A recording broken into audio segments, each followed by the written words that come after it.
Assalamualaikum warahmatullahi wabarakatuh.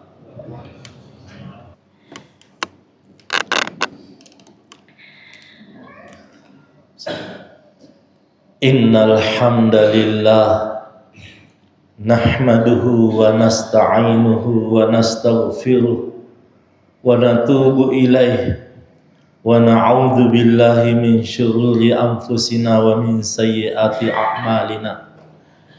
May yahdihillahu fala mudhillalah wa may yudlilhu fala hadiyalah. Asyhadu an la ilaha illallah wahdahu la syarikalah wa asyhadu anna Muhammadan abduhu wa rasuluhu la nabiyya ba'dah. Allahumma salli wa sallim ala nabiyyina Muhammadin wa ala alihi wa sahbihi ajma'in. A'udzu billahi minasy syaithanir rajim. Bismillahirrahmanirrahim. Ya ayyuhan nasu taqu rabbakumul ladzi khalaqakum min nafsin wahidah wa khalaqa minha zawjaha wa bassa minhuma rijalan katsiran wa nisaa wattaqullaha alladzi tasaaluna bihi wal arham innallaha kana 'alaikum raqiba. Ya ayyuhalladzina amanu taqullaha haqqa tuqatih wa la tamutunna illa wa antum muslimun. Ya ayyuhalladzina amanu taqullaha wa qulu qawlan sadida yuslih lakum a'malakum wa yaghfir lakum dzunubakum wa may yuti'illaha wa rasulahu faqad faza fawzan azima. Ya Allah ya Rahman, Engkau melihat dan menyaksikan keadaan kami.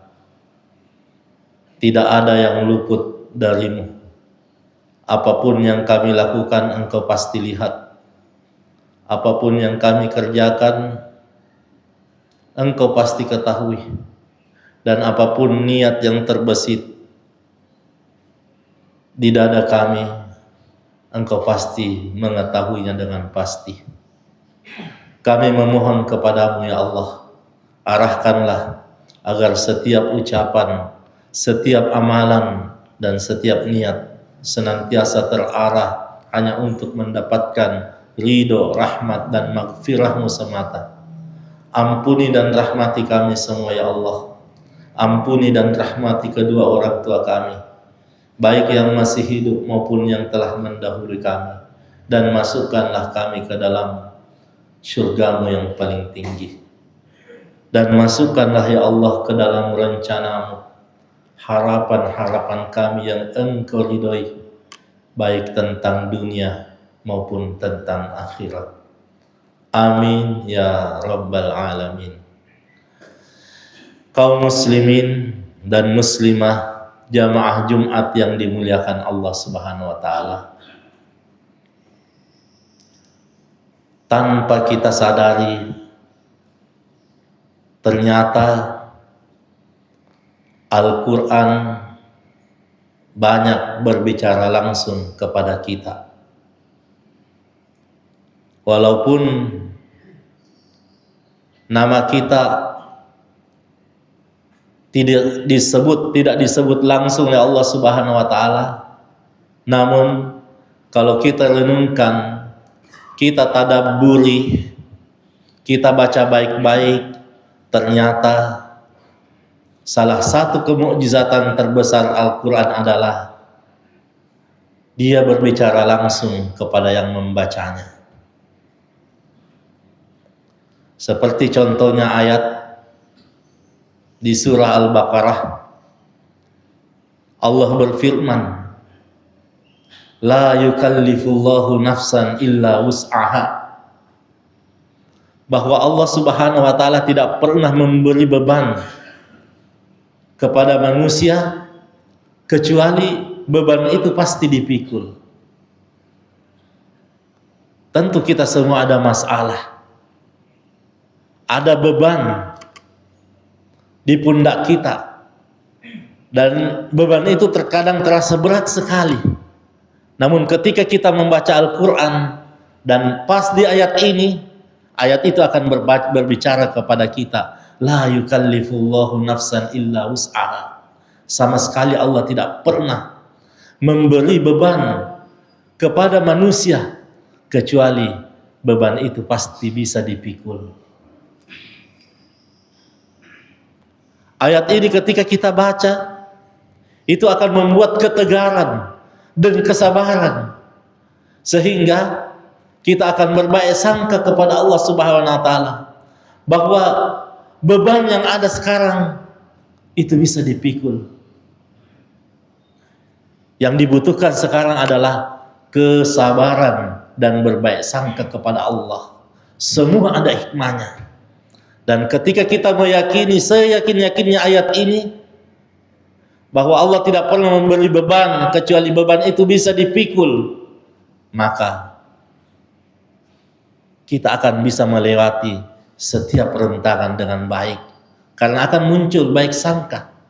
Ini beban walaupun kelihatan berat sekali, pasti saya bisa bawa, karena Allah Subhanahu wa taala tidak mungkin memberi beban kecuali beban itu sudah ditakar, sudah diukur oleh Allah Subhanahu wa taala, bahwa beban ini bisa dipikul oleh hambaku ketika aku memberinya. Di ayat yang lain Allah Subhanahu wa taala berbicara langsung juga kepada kita. Di surah Al-Insyirah, ayat yang sangat populer, inna ma'al usri yusra fa inna ma'al usri yusra. Sesungguhnya kesulitan bersama dengan kemudahan. Kesulitan bersama dengan kemudahan. Ayat ini juga akan berbicara langsung kepada kita, khususnya ketika kita mendapatkan kesulitan dalam hidup. Ketika kita baca ayat ini, itu akan menguatkan jiwa dan membuat kita akan sabar dan bisa melewati ujian hidup. Kita akan yakin kesukaran, kesulitan tidak pernah berjalan sendiri. Kesulitan dan kesukaran selalu berjalan dengan kemudahan. Kalau kita menghadapi kesulitan, kesukaran dalam hidup ini, yakin cepat atau lambat kemudahan akan datang kepada kita.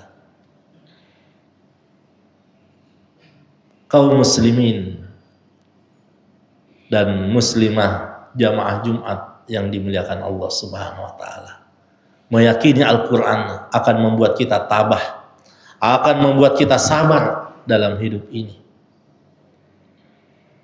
Dan orang yang paling sabar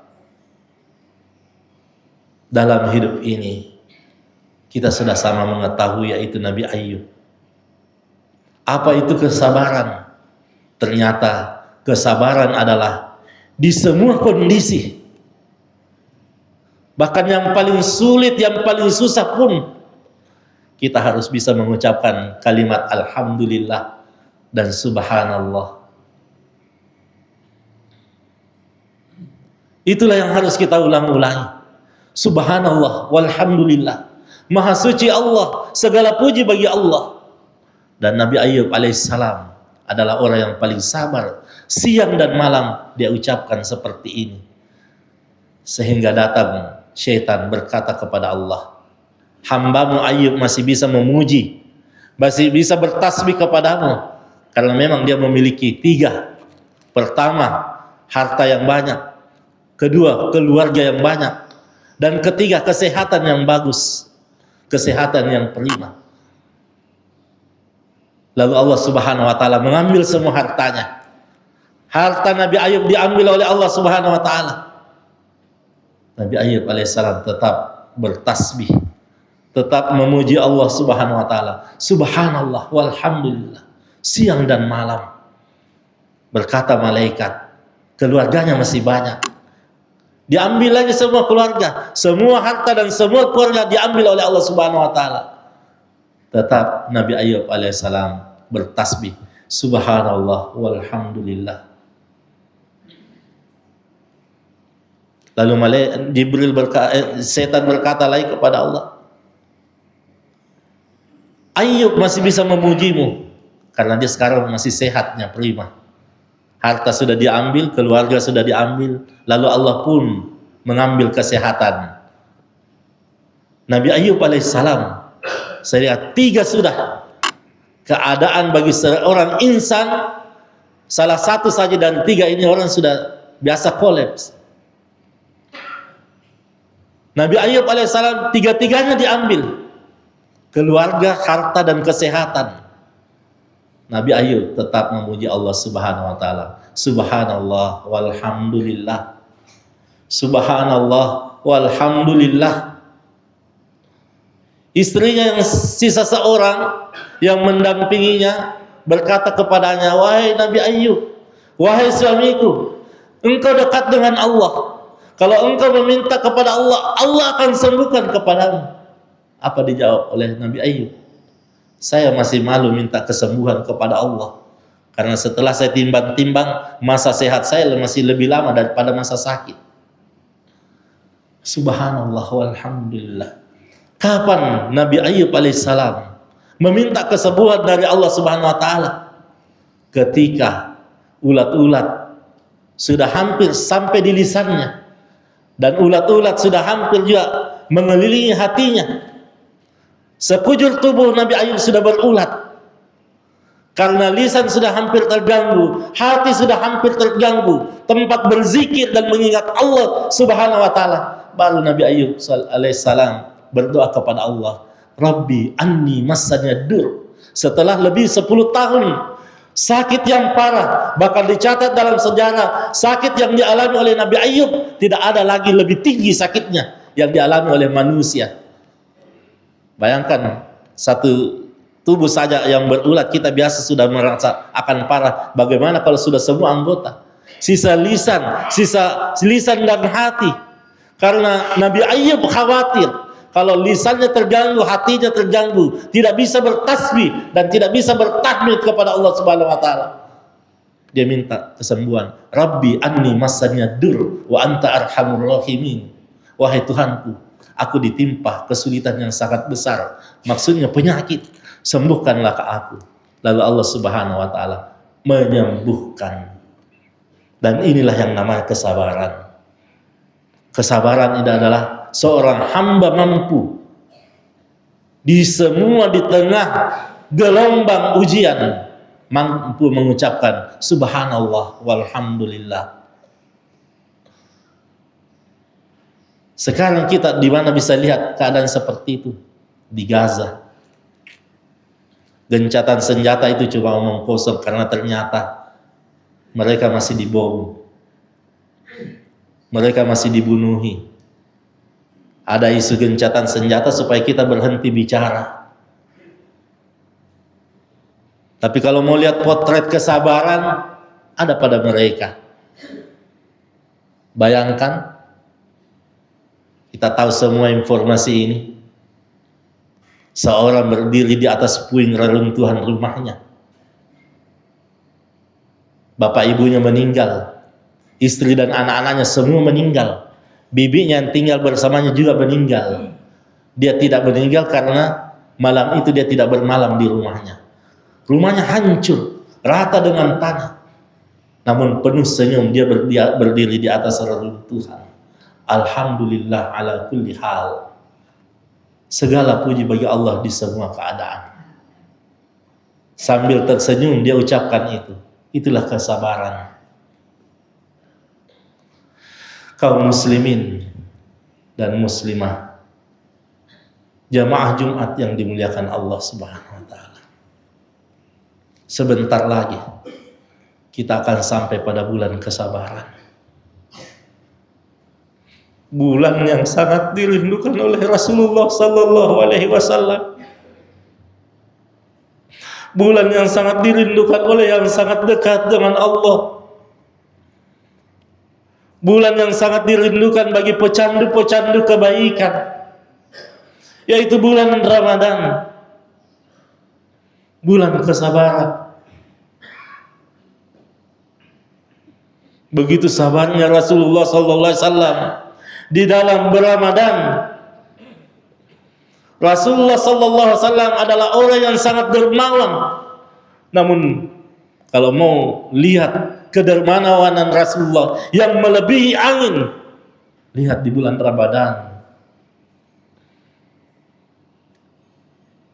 Aisyah Khadijah radhiyallahu anha, sepertiga kekayaan Mekah ada di tangannya. Semuanya diberikan di jalan Allah Subhanahu wa taala karena mereka yakin bahwa dengan cara seperti itu harta yang tadinya fana berubah status menjadi kekal, menjadi milik kita. Berhembus melebihi angin cara Rasulullah sallallahu alaihi wasallam bersedekah. Bagaimana Abu Bakar As-Siddiq radhiyallahu anhu ketika bulan Ramadan pernah Umar bin Khattab mengikuti Abu Bakar As-Siddiq radhiyallahu anhu karena setiap pagi sesudah salat subuh Abu Bakar pergi ke rumah yang tidak ada yang tahu. Akhirnya Umar mengikuti. Ternyata sampai di situ Umar lihat Abu Bakar masuk. Seorang nenek yang buta, sendirian, dirapikan oleh Abu Bakar As-Siddiq, dimasakkan, diberi santunan, itu tiap hari dikunjungi. Dan dia tidak memperkenalkan dirinya siapa namanya. Lalu Umar berinisiatif ingin lebih cepat pergi ke rumah itu sebelum Abu Bakar. Dengan penuh kelembutan Umar memberi juga, membersihkan juga. Lalu perempuan tua buta itu berkata, bukan engkau yang datang tiap hari kepadaku. Yang datang kepadaku jauh lebih lembut daripada dirimu. Padahal Umar bin Khattab sudah berusaha selembut-lembutnya melayani orang tua tersebut. Ini luar biasa. Dan sampai bulan Ramadan Abu Bakar tetap menjalani. Sehingga Umar bin Khattab menangis bahwa kita tidak akan pernah, kami tidak akan pernah, saya tidak akan pernah bisa menyamai kebaikan daripada Abu Bakar As-Siddiq radhiyallahu anhu. Bagaimana Utsman bin Affan ketika bulan Ramadan, Masya Allah, konglomerat khalifah ketiga dijanji calon penghuni surga, mendapat jaminan dari Rasulullah. Ketika masuk bulan Ramadan, apa yang dia lakukan? Karena pemahaman para sahabat umumnya adalah zikir tertinggi adalah membaca Al-Quran. Membaca Al-Quran. Utsman bin Affan kalau datang bulan Ramadan mengkhatamkan Al-Quran sebanyak 30 kali. Begitu pedulinya dengan Al-Quran, begitu candunya dengan kebaikan. Bayangkan 30 kali. Berarti kalau kita mau ukur 8 jam membaca Al-Quran atau 9 jam membaca Al-Quran sehari semalam. Bahkan ketika Utsman bin Affan terbunuh di bulan Ramadan, apa yang dilakukan oleh Utsman bin Affan? Sedang membaca Al-Quran. Lalu berkata, "Lau tahurat qulubukum ma syabi'tum min qiraatil Qur'an." Kalau sekiranya hatimu bersih, engkau tidak akan pernah kenyang. Engkau tidak akan pernah bosan dari membaca Al-Quran.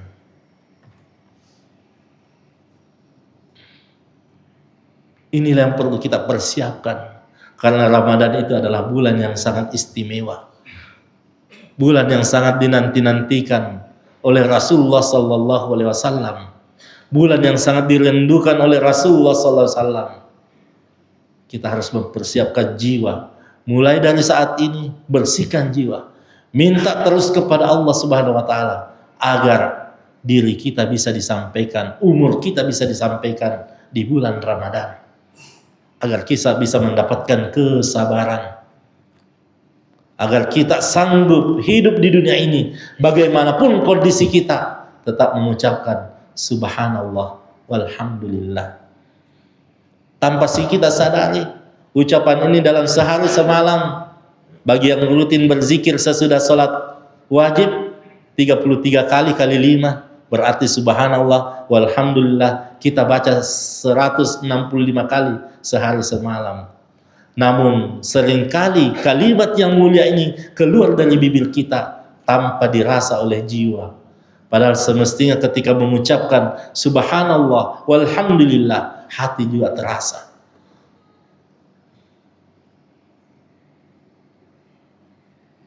Kaum muslimin dan muslimah jamaah Jumat yang dimuliakan Allah Subhanahu wa taala. Kita tidak tahu kapan ajal datang menjemput. Yang pasti kita akan mati.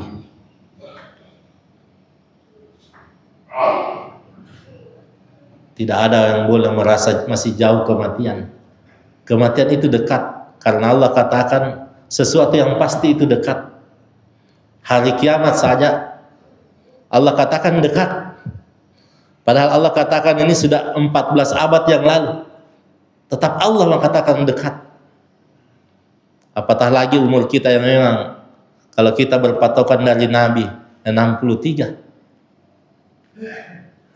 Ali bin Abi Thalib juga meninggal dalam umur 63, Abu Bakar 63. Utsman bin Affan juga 63. Umar bin Khattab juga 63. Kalau kita berpatokan dari itu, kalau ada yang lebih umurnya sekarang, teruslah persiapkan. Jangan bosan, jangan berhenti. Persiapkan bekal. Bagi yang belum sampai, jangan berharap bilang saya sampai 10 tahun lagi, 15 tahun lagi saya 63. Tidak. Karena yang namanya ajal, yang namanya kematian bisa saja terjadi sesudah khutbah ini. Ada salah seorang kita diambil oleh Allah. Dan kalau kita diambil oleh Allah Subhanahu wa taala, bagaimanapun kondisi kita, apa yang dilakukan oleh orang yang hidup? Dia akan mengambil tali rapiah, mengukur dari kepala sampai kaki, dilebihkan 1 jengkal. Lalu ukuran itu dibawa ke pekuburan tukang gali kubur. Galikan yang sesuai dengan ini, tali ini. Jadi rumah masa depan kita semua adalah luasnya seluas dengan tubuh kita. Dikasih lebih cuma 1 jengkal. Namun kuburan yang sempit itu bisa menjadi luas, bisa menjadi sangat terang ketika kita pulang membawa bekal yang banyak. Namun ketika bekal yang kita bawa sedikit tidak cukup, maka kuburan yang kecil itu sudah sempit, itu makin menghimpit kita, makin menyiksa kita. Dan itu terjadi sampai hari berbangkit. Kaum muslimin dan muslimah yang mudah-mudahan dirahmati oleh Allah Subhanahu wa taala. Kami berdoa agar siapapun yang ditakdirkan hadir di tempat yang mulia ini, umur kita bisa disampaikan oleh Allah Subhanahu wa taala sampai Ramadan, dan menjadikan Ramadan yang akan kita hadapi nanti menjadi Ramadan terbaik kita, sehingga kita bisa mendapatkan kemuliaannya, kita bisa sukses, kita bisa bahagia dunia dan akhirat. Barakallahu li wa lakum fil Qur'anil azim wa nafa'ni wa iyyakum bima fihi minal ayati wad dzikril hakim. Aqulu qouli hadza fastaghfiruhu innahu huwal ghafurur rahim.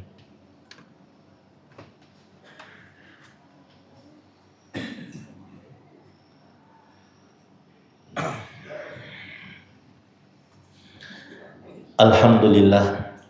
Alhamdulillahilladzi hadana lihada wa ma kunna linahtadiya laula an hadanallah. Asyhadu an la ilaha illallah wahdahu la syarikalah wa asyhadu anna Muhammadan abduhu wa rasuluhu la nabiyya ba'dah. Allahumma shalli wa sallim ala nabiyyina Muhammad wa ala alihi wa sahbihi ajma'in. Ya Allah ya Rahman, ampunilah muslim laki-laki dan muslim perempuan. Ampunilah mukmin laki-laki dan mukmin perempuan, baik yang masih hidup maupun yang telah mendahului kami. Ya Allah ya Rahman, karuniakan kepada kami kecintaan kepadamu, kecintaan kepada orang yang mencintaimu, kecintaan melakukan perbuatan yang dapat mendekatkan diri kami kepada kecintaanmu, dan jadikanlah kecintaan kami kepadamu melebihi dari segala-galanya. Ya Allah ya Rahman, karuniakan kepada kami semua rasa takut yang dapat menghalangi diri kami dari melakukan maksiat. Karuniakan kepada kami keyakinan yang dapat meringankan beban-beban hidup kami. Dan karuniakan kepada kami semua ketaatan yang dapat menyampaikan diri-diri kami ke dalam syurga. Ya Allah ya Rahman, jangan biarkan hati kami takut. Jangan biarkan hati kami gentar, kecuali cukupkanlah takut dan gentar hanya untukmu. Dan jangan pernah ya Allah, biarkan hati kami berharap, kecuali cukupkanlah harapan hanya untukmu. Kami semua adalah milikmu ya Allah, cepat atau lambat kami pasti kembali kepadamu. Rabbana afriq alaina sabra, wa thabbit aqdamana, wansurna 'alal qaumil kafirin. Rabbana hab lana min azwajina wa dhurriyyatina qurrata a'yun waj'alna lil muttaqina imama. Rabbana ighfir lana wa li ikhwanina alladhina sabaquna bil iman wa la taj'al fi qulubina ghillan lil ladzina amanu. Rabbana innaka ra'ufur rahim. Rabbana taqabbal minna innaka antas samiul alim wa tub 'alaina innaka antat tawwabur rahim. Rabbana atina fid dunya hasanah wa fil akhirati hasanah wa qina adzaban nar. Hadanallahu wa iyyakum ajma'in. Wassalamu alaikum warahmatullahi wabarakatuh.